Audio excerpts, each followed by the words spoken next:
Hey everybody, this is Terry with Panel of Amateurs, and this is your Watch or Not review for Punisher Season 1 on Netflix. Don't forget to subscribe to our channel and share this video with all your friends and family on social media. And to stay up to date on all things Panel of Amateurs, click the notifications bell so that you don't miss out on any of the exciting content coming from Panel of Amateurs. The Punisher has always been one of my top 5 favorite Marvel comic characters.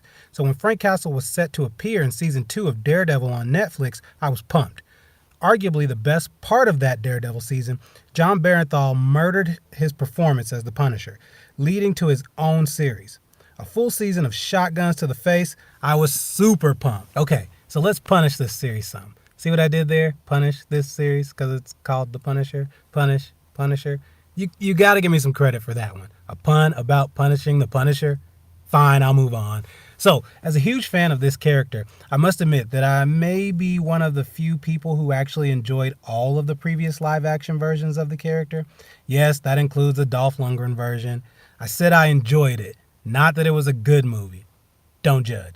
So, we start this season off finding Frank with a new alias, a new job, and right off the bat, trouble finds Frank. Here lies the problem I had with Season 1. At times, it felt like they were trying to force us to care about certain characters and or relationships, and it didn't always work for me. Certain characters like Agent Sam Stein, I felt like there was a natural, more organic evolution to liking that character. To start off, he just really was annoying to me, but as time grew on, he grew on me, and I began to care about whether or not he was going to survive the season. But when it came to Donnie, who we meet and is gone after the first episode, I found myself asking why Frank the Punisher would even get involved. Right off the bat, it's very easy to see that they were trying to push the character on our emotions, and it didn't work for me. It just fell flat. There were a few other character misses during the season. I'm looking at you, Karen Page, but I'll move on to my biggest problems with this season. I thought the major misstep for Season 1 was with the character Lewis, a military vet who struggles with PTSD and eventually became a terrorist. My issues weren't with the character himself, but with the fact that his character story turned out to be a bad plot device and a coincidence machine. The writers needed a reason to put Frank in the same room with certain characters, and they lazily used Lewis to do it. Let me explain what I mean. In episode 10, Virtue of the Vicious, Season 1, the episode actually turned out to be one of the better episodes of the season. It's how they got there that's not sitting right with me. So you've got Lewis, who is a military vet, as I said before, who's suffering with a very severe case of PTSD. He just happens to be in the one support group in all of New York City that just happens to be run by one of Frank's close friends and former squad members. This support group is also funded by what happens to be one of Frank's former squad members and close friends, who's now an enemy, Billy Russo. Now, Lewis had been struggling all season long, but he finally goes off the rails and decides that terrorism is his best course of action, and then just so happens to blow up the one building on the exact same day at the exact moment Frank is surveilling a building down the road. Around this time, Homeland agent Madani, who has been on the hunt for Frank the entire season, is gathering evidence that her boyfriend Billy Russo is or may be responsible for the murders of her 2 former partners, and not Frank. As the episode goes on, through the magic of extreme coincidences, Lewis sets his sight on Karen Page, Frank's no-chemistry-having love interest. Frank sets his sights on Lewis. Billy protects an anti-gun senator who Lewis also has his sights set on. Agent Madani has her sights set on Billy, and Karen is set to interview the senator. And you guessed it, they're all going to be at the same place. Through what? The magic of coincidences. There were just too many for me to believe this or buy this part of the story. So that is my biggest problem with The Punisher Season 1. All right. That's all the bashing I'm going to do. Years ago, after Thomas Jane's attempt at the Punisher, in an effort to get another shot at the character, he released a short Punisher film that you may have seen on YouTube somewhere. This is that clip blown up into a full series. And if you haven't seen that clip, what's wrong with you? So years ago, when movies like The Matrix came out, there was this big run on what they called gun fu. Well, this is Marvel's version of gun brawling.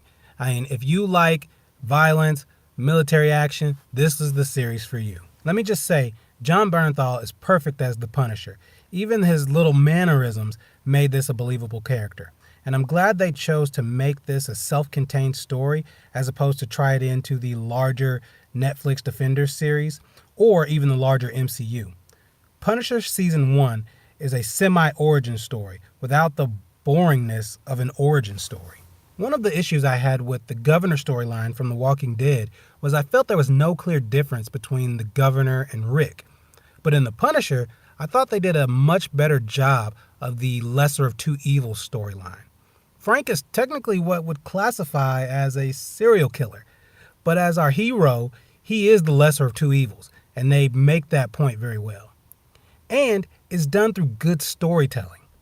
Throughout the season, they show us why we should care for our tortured hero and root for his mission to kill everything moving. Although Season 1 mostly focuses on Frank and his sidekick Microchip and their relationship, it is not the relationship that I liked or cared about the most, nor is the queasy force thing they tried to do with Frank and Karen. Not the will she, won't she, find out she's sleeping with the enemy story between Madani and Billy, but it was actually the story between Frank and Microchip's wife. I thought they had the best chemistry of all the characters from Season 1. I kept hoping Frank would give in to his feelings for this lonely thought-to-be widow, but as she lets her guards down and begins to fall for Frank, he pushes her away. Was that because he truly isn't over his wife's murder, or was it because he knew Microchip was watching?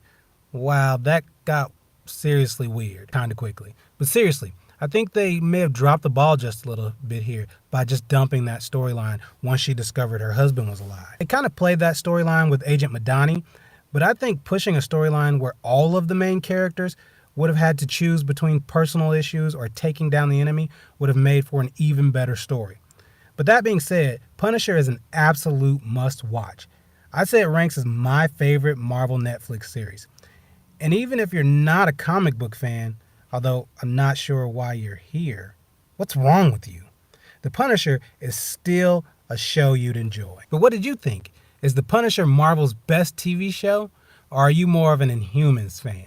Again, I gotta ask, what's wrong with you? Let us know what you thought down in the comments, and don't forget to subscribe to Panel of Amateurs for more awesome reviews.